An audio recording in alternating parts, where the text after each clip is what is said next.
Welcome back to the Endless Party. Hello, everybody. We're so grateful you all are here. First of all, thank you for 100 subscribers. 100 subs! We're on our way to 1 million, yo. We're on our way to 1 million, and Don't sleep on the Endless Party. don't sleep on the Endless Party. The future is looking very bright.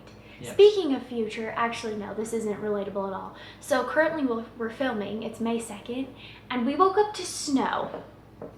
Idaho, man. What can you do? Kind of a bummer, but It was a little bit of a bummer, but it's all good. it's all good because of the topic we're going to discuss actually in this podcast. Yes. And that is Thought. thought. It's as a man thinketh in his heart, so is he. That's a scripture, in case you were wondering. But it also comes from probably one of the most well-known self-help books out there, and it's by James Allen, and it was written forever ago. But the knowledge is timeless. What he shares is actually quite incredible. It's It very is. empowering. Beautiful. It's really well written. A lot of analogies to gardens. But anyways, it's actually really good. So It's really good. And actually what it helps you do is when you wake up on May 2nd and it's snowing, it doesn't have to get you control down. your mind. You can control yourself even when your environment is like uncontrollable. Garbage. Snow in May. Yeah. Anyways, so I think we'll open with this quote. And actually this quote I first read it from a little teeny quote packet that you gave me. So, best gift ever. He gave me this like packet. It's Guys not a out packet. there, It's almost like sticky notes take of notes. like quotes. Anyways, and I get to go through them, read them, share them. Anyways, so the quote goes, "Your mind is a garden, your thoughts are the seeds. The harvest will bring either flowers or weeds." This is by William Wordsworth. And I think it's pretty cool because to have a beautiful garden, we're talking pumpkins, flowers, like an actual garden. Beautiful. You have to tend it daily. And to have a beautiful mind, you have to do the same. Yep. It's actually interesting because one thing that I've come to understand is we don't always have control of what enters our mind, but we have control of what we allow to harbor there. Yes. And so bad thoughts, evil thoughts, nasty thoughts, They're gonna come. naughty thoughts, they're going to happen. However, we don't have to dwell on them, and we don't have to allow them to remain in our minds. We can choose to think better thoughts, cleaner thoughts, more wholesome, more moral, stronger, powerful, whatever you want to call it, thoughts. Sure. So I think going back to the garden, regardless of how you take care of it, it's going to wield something. Yes. So if you take care of your garden, maybe you'll get vegetables and flowers and all the good things. And if you don't tend your garden, it will wield it will yield. It will what? wield yeet. No, I was kidding. You're yeeting something? Okay, You no. don't got it? No, it's supposed to say it will yield weeds, not wield yeeds. Okay, it will yield weeds. So Yes. it's either gonna You'll grow yield. weeds. It's gonna either yield flowers or weeds. So, but that's something that's that Elijah and I actually talk about a lot. Is sometimes people are like people think you can just remain at a certain point. Like Oh, yes. So, for if you're on a example, scale and progression's up and digression is down, people think they can stay stagnant somewhere in the middle. can't. You can't. it's garbage. It's actually interesting because I think life is like an escalator that you're running up, but it's pushing you down. So either you are progressing or you're digressing. You never remain constantly the same. So for example, we'll use a little sports analogy because me and Meg were little athletes at one point in our lives. Yeah. That was me running. Super fast. So if we all of a sudden just sat out for 2 weeks, 3 weeks, 4 weeks, 3 months, whatever it was. This is a great analogy. Do you really believe that we would be able to go and like just run the 4-minute mile that I used to be able to run? No. No, because you digress. You no longer are progressing. You no longer are working towards that end goal or trying to improve yourself. And what's crazy is people believe that you can just remain constant in life, not just in athletics or physicality. They think their mental capacity just is like, oh, if I don't read, if I don't continue to learn, I'll just stay at what I am. And I'll still be good. Another example of this, try to go and do math of a 5th grader currently if you haven't done math in years. I don't know if I could. You can't. I'm telling you, it's hard. Our poor babies, they're gonna. Well, we're for gonna have to do a example, refresher. you remember that TV show that was called "Are You Smarter Than a 5th Grader"? Yes. Yeah, most people weren't smarter than the 5th graders. Why? Because they weren't continually learning. They weren't continuing to grow. There you go. I So, digressed. how do you tend your mind garden daily? Well, we're gonna give you a couple suggestions Yeah. of We're gonna talk things, about that. things to consider. Yeah. Okay, so the first thing we're going to talk about, oh, and all of these thoughts come from As A Man Thinketh. Yes. So we're going to kind of go through the book, and give our 2 cents on what James Allen said. What the legend himself had to say. Okay, first thing we're going to talk about is thought and character. So a man is literally what he thinks, and his You character are what you believe you is are. the complete sum of his thoughts. Yes. So, if you want to develop a noble and godlike character, it isn't something that's like a favor or chance, but it's a natural result of continued effort and right thinking. So, there you go. Yeah. Your character is what you think. Yeah, you are what you believe you are. And what's actually interesting, there's a quote that I really like. It's, you can be more than you are.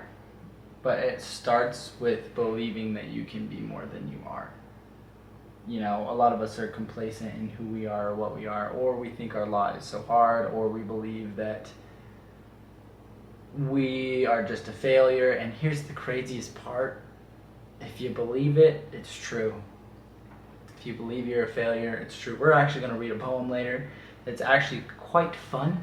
It's a really fun poem. It's a fun poem. So stay tuned. But it's also has a lot of golden nuggets in there that will help put this into a simpler perspective.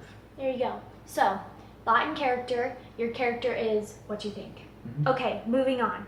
The effect of thought on circumstance. This is my favorite one. I have been so into this understanding lately. I feel like I've been talking to you almost every day about it. Okay, here we go. So if you are the master gardener of your soul and the director of your life, then circumstances do not make you. It reveals you to yourself. What? So, it's kind of deep, but what we're trying to say is, I feel like in this world we live in, everyone says, oh, I am who I am because of my circumstances. It's garbage. Because of who my parents are, because of where I went to school, because of this, because of that. Speaking nonsense. Because of my circumstances, I am who I am. But your circumstances don't make you who you are. What they do is they reveal you to yourself. So the way in which you choose to react or act in your circumstances is who you are. Mm-hmm. You always have the opportunity to shape what you're going to do in those circumstances. And by doing so, therefore, you actually can control your circumstances. Mm-hmm. For example, let's talk about our situation. So a couple years ago, we moved to this place, and I'm gonna be real, the first year was... It was really hard. It was really hard. And, Idaho is not for the faint of heart. It's not for the faint of heart, and also I feel like I have this terrible habit of being my life is awful because we live in Idaho. Because of the circumstance of living in Idaho, my life is horrible, and I don't like it here, and it's all Idaho's fault, and I was just being a little goopty. A little storm cloud, A little goopty storm cloud. However, you go through a C-section and twins, and you're like, okay, life is it's not Idaho that is, making these circumstances hard. It's me. I'm the one who's saying Idaho's the worst, and so of course I hate living here and blah, blah, blah, blah. Yes. But This year I've been really focusing on this mentality that you can thrive anywhere, you can be happy anywhere. And because of that, I feel like I and you too, we've really been able to change our circumstances into something that has been beautiful. I have no problem living here. Is it my dream to have snow on May 2nd? No, it's not. I do enjoy the sun. I enjoy different climates, but life's good. Life's really good. Yeah, I would agree with that. So there's some type of quote. I can't even remember exactly word for word. So if you know it, comment what it actually is. But it reads something along the lines of, if you want to know the measure of a man's character, see what makes him angry. Yeah. And so it's actually interesting because so many people have, in my life, I've seen that are financial giants, that are business gurus, that are incredible coaches, incredible athletes, all the things, all of a sudden become so little mice. because what makes them angry is so petty and little. And so it's pretty astounding. And so what we're actually trying to express here is that you can control that. You can control your mind, you can control your thoughts, you can control even your emotions and how you react and respond to situations. And so, for example, this kind of goes hand in hand with what we were talking about, and it's the difference between reacting and responding. So that's what I was trying to say. So, for example, our situation is such that it snowed today on May 2nd, which is a bummer. I'm gonna be real. Like, it's no just one wants to wake up to snow it's after just a long kind of winter. sad. It's not Christmas time, It's summertime. It's 5 months past Christmas. Yeah. So, anyways, but what you can do is you can either react or respond. And here's the difference. If a doctor comes into you and says, "Hey, your body is reacting to the medication we gave you," you get nervous because that's not a good thing. And interestingly enough, you stop taking it. Yes. Normally. You'll just pull yourself out of that, Yeah, so if all of a sudden rut. you bust out in hives with a painkiller, that's just your body reacting to the painkiller. However, if your body responds to the painkiller, that means that you are seeing the positive results of it. And so that's how we can choose to face life, is we can either choose to react or respond to our environment. Mm-hmm. And so it's react is negative, respond is positive. So you can control that all by starting to control your thoughts.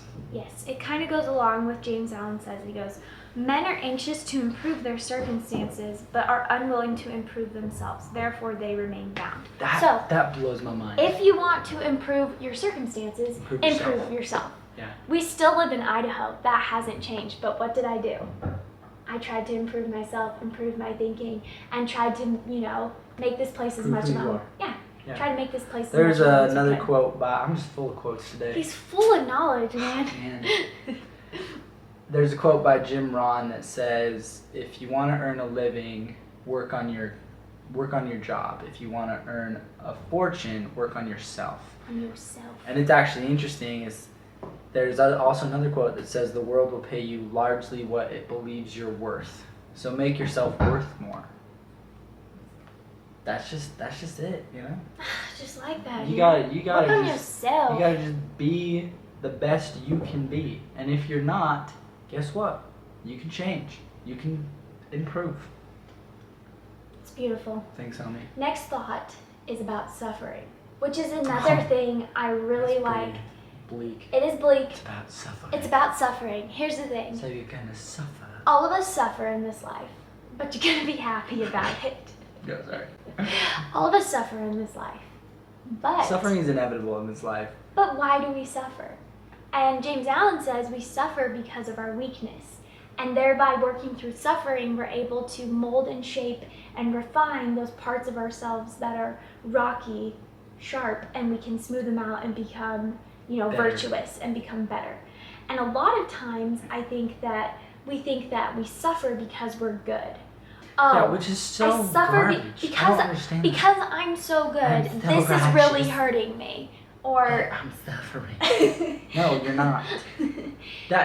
When has God ever condemned somebody for being good? Never. So we suffer because of our weaknesses and because of our rough edges. But something that I think is so interesting is I think it can even come back to thought. I think we suffer because we choose to suffer. Don't get me wrong, there are hard things that happen. Of course. You know, and yes, but I don't think we have to suffer through them. I think there are resources, and I think through Christ we can. I don't think we really have to suffer in this life if we turn to the right sources and if we make our mentality as such. Mm-hmm. So, Jordan Peterson, I just finished his second book, Beyond Order. I think that's what it's called. And 12 More Rules. We're gonna do a whole podcast on it. I'm Probably. We really like him. He's just a gem. And here's the thing too that we want to say. What's so interesting about his books and that I want to vouch for is everybody thinks he's this hard right, crazy conservative who's just insane, but actually he speaks like very logical man. Facts. He speaks from his experience as a psychologist. Well, it's actually pretty cool because he actually talks about the benefits to having both the liberal ideals and the conservative ideals. We shouldn't be red. We shouldn't be blue. We should be some shade of purple, guys. Sure. Yeah, purple. Anyways, so back to his last principle that he has in his book, and it says you should be grateful in spite of your suffering. And he talks about how we all deal with loss. So for example, if we lose a loved one or somebody that we cherish or a dear friend, that's really hard. That is a form of suffering, but he advises everybody that we should be courageous in that suffering. And in so doing, we're able to draw upon ourselves and realize the power within our own character. And so it's pretty profound because like he says, we should be grateful in spite of our suffering, but then even James Allen takes it a step further and says, you don't even have to suffer. And being Christians, we can even take it one step further and take it to Christ. We can give him our suffering. Who can take our suffering away, which is pretty awesome. Pretty profound. Yeah. I think this idea makes me think of the countless stories you hear of people who have these conditions of suffering. I'm thinking of like physical maladies. Who was the guy who lost his legs or something? Oh, well, Nick Vujicic. Yes. I don't know how to say his last name. He was born without legs and arms. He should be. His life, in my mind, without legs and arms, I feel like my life would be miserable. Yeah, but what's astounding is he became a motivational speaker. He wrote a book. And he is hilarious. And his life is far from that. Yeah. He's married. I'm pretty sure he has kids. He lives his life to the fullest. And technically speaking, other people would view that as suffering. But in turn, he actually turned his greatest weakness into his greatest strength, which is astounding. That's why I feel like in this life, with the right mentality and as Christians with Christ, controlling your thoughts and turning to Christ, I think anything is possible. Yeah, absolutely. I believe it 100%. so wholeheartedly. Okay, moving on. Next, we're going to talk about the effect of thought on health and the body. And this is actually something. This is actually kind of cool because I'm next to positive my wife has avoided sickness just on the fact that she tells herself that she's not sick. Guys, the other day I was coming down with something. I know I was. Here's what's crazy. I got sick. You know what I did? Took some vitamin C, exact same thing drank some tea, physically. And I just thought health, prosperity. I didn't do the thinking part, and I was sick. And I wasn't. And Meg wasn't. Granted, it might be the fact that I had an autoimmune disease for a few years and she didn't. And it could be the fact that the weather just so abruptly changed back to winter. So, however, I believe wholeheartedly that she thought herself healthy. Since the babies have come, I'm like, I actually do not want to be sick. Here's a crazy story. This comes from a book called How to Stop Worrying and Start Living by Dale Carnegie. He also wrote How to Win Friends and Influence People. Great author. You should read the books. But he actually tells a story about this guy who had a lifelong illness, and then finally the doctors did an examination on him, and they said, "Hey, you're gonna die in a week." And so he's like, "Well, forget this. I'm dead anyways." Living. So he went, bought a ticket to a cruise, started living, ate all the food. He started exercising. He started everything. He was no longer ill. He lived for another 30 or 40 years or something. And they told him that you are going to die next week. But because he was like, I'm dead anyways, let me start living. And so all of a sudden he's thinking, I'm gonna live. And he did. My thing is, like, Amazing. we have twins. That is amazing. Sorry. No, go ahead. We have twins. I'm a mom, and the only thing harder than like working with twins would be working with twin sick. So I'm like, that's just not an option for me. And so my body, it goes with it. She's a legend, bro. She's a hero. Anyways, James Allen explains the body is the servant of the mind. Strong, pure, happy thoughts will build the body up in grace.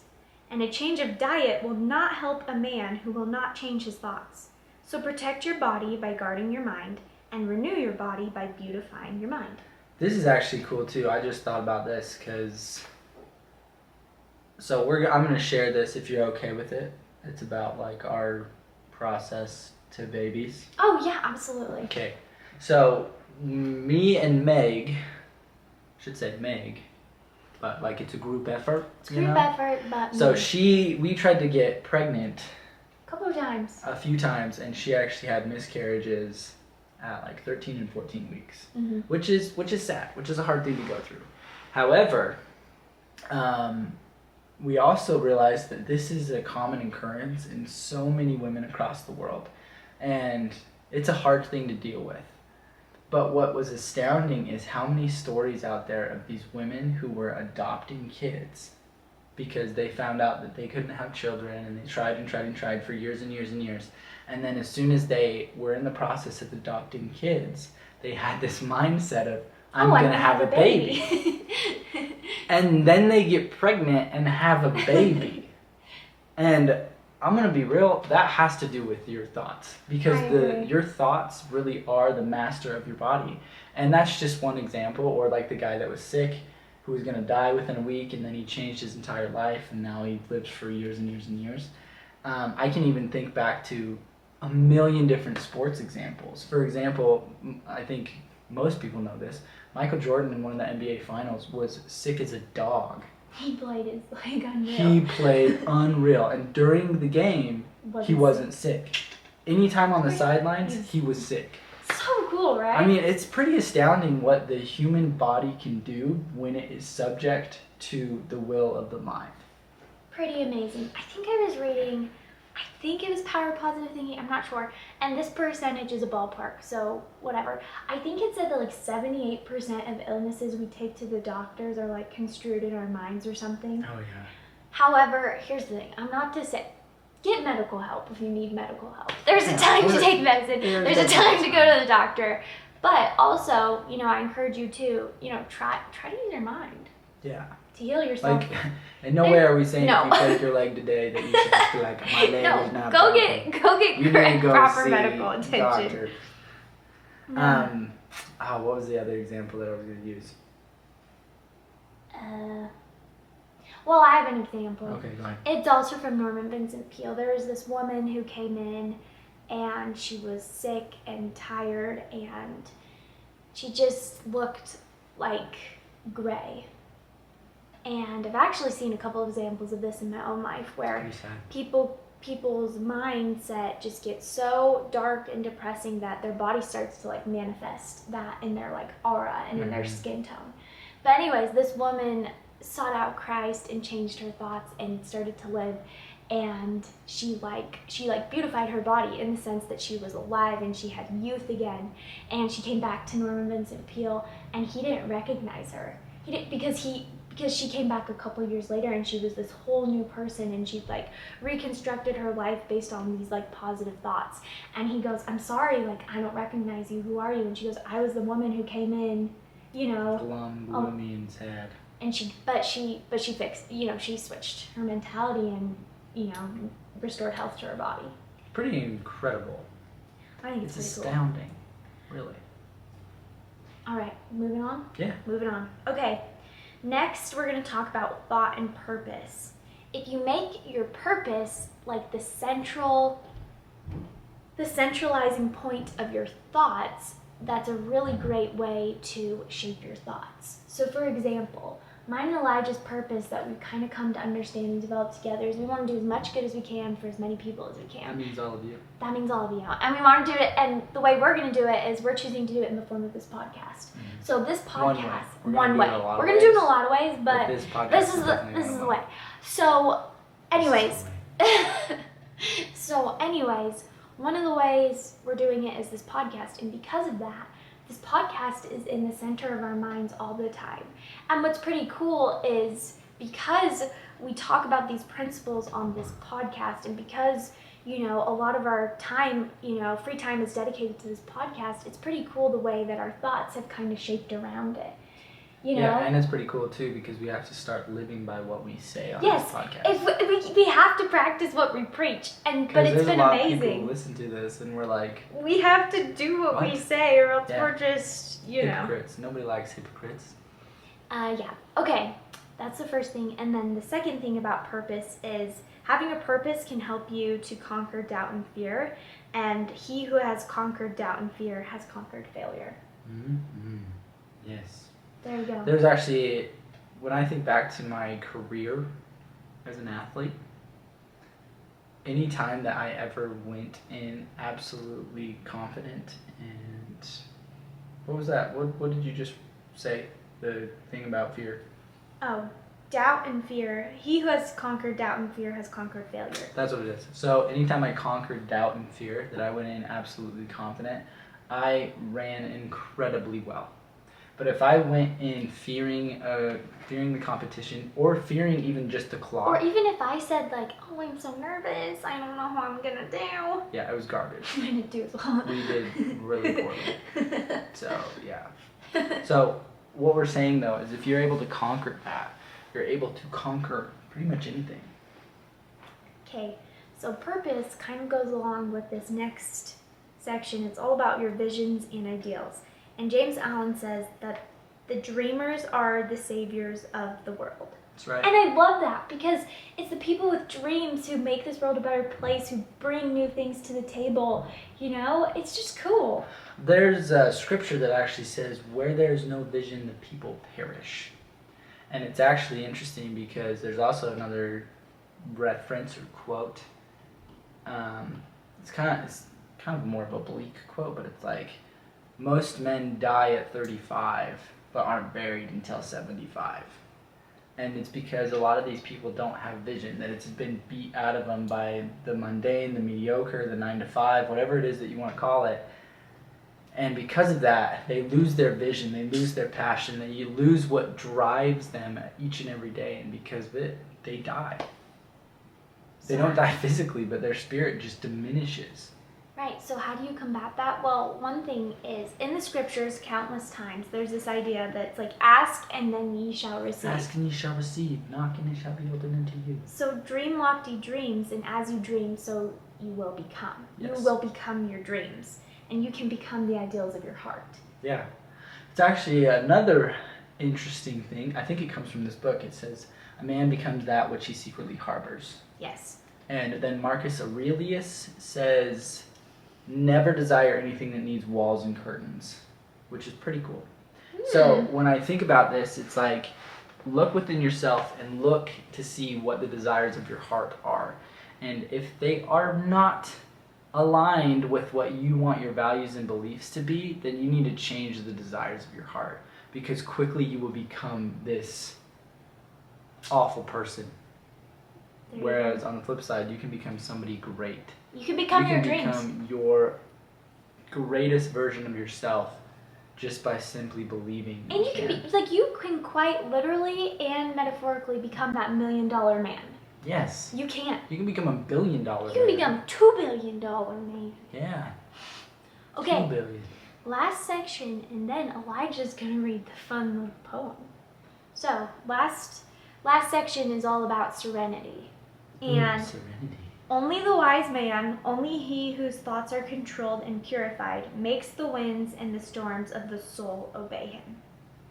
Have any of you ever had a friend or a family member or somebody close to you, or even somebody that you just admire and respect, just be in so much control that is why you admire and respect them? Yes. Like somebody that you see and you are like, wow, like you handled that situation like incredibly well.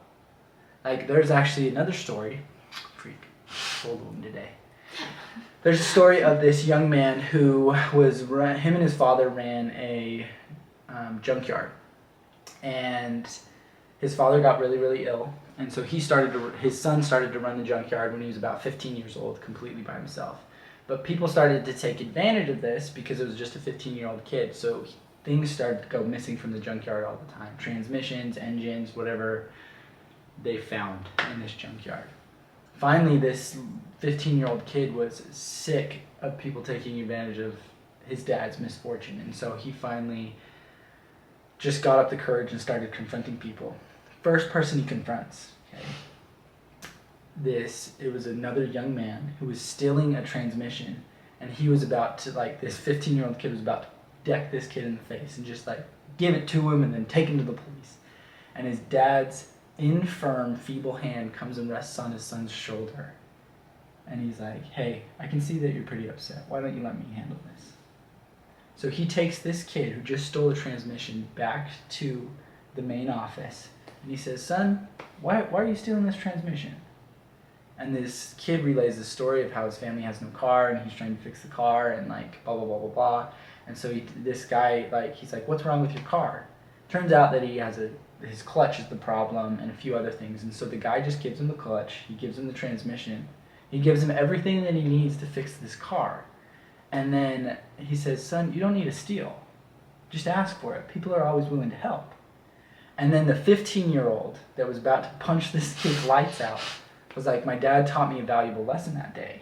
And he taught me like what it actually means to be Christ-like, what it means to be more than we can be, right? And so it was just an incredible story because that's the type of person that you can be. Here's this guy literally stealing from you, and he was able to like talk himself out. And side note, the young man actually paid back everything. Oh my word, he came back every single month with his paycheck to pay for the clutch, the transmission. That's amazing. And eventually, this is cool too, he came to Jesus because of this old man's example. Wow. But that's the type of character that we're talking about, is we can all become that simply by believing it and by thinking the proper thoughts and by taking in what the best this world has to offer.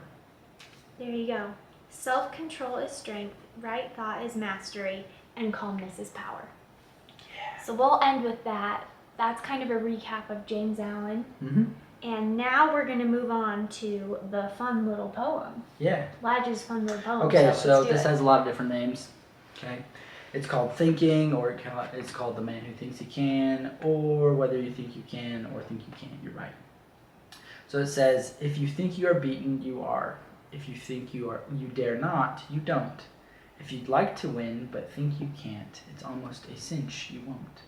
If you think you'll lose, you've lost, for out in the world we find success begins with a fellow's will. It's all in the state of mind.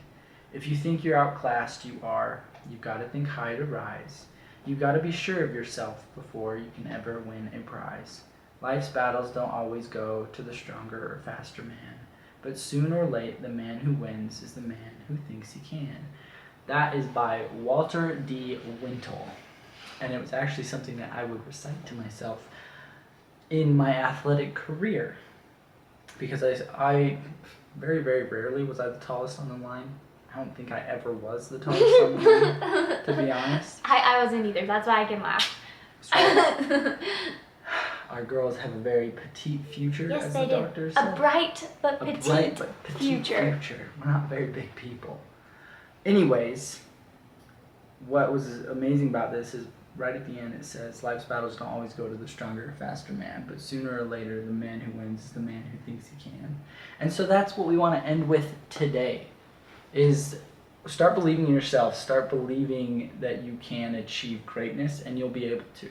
Because what's crazy is that, like we talked about earlier, is that mind is the master of the body.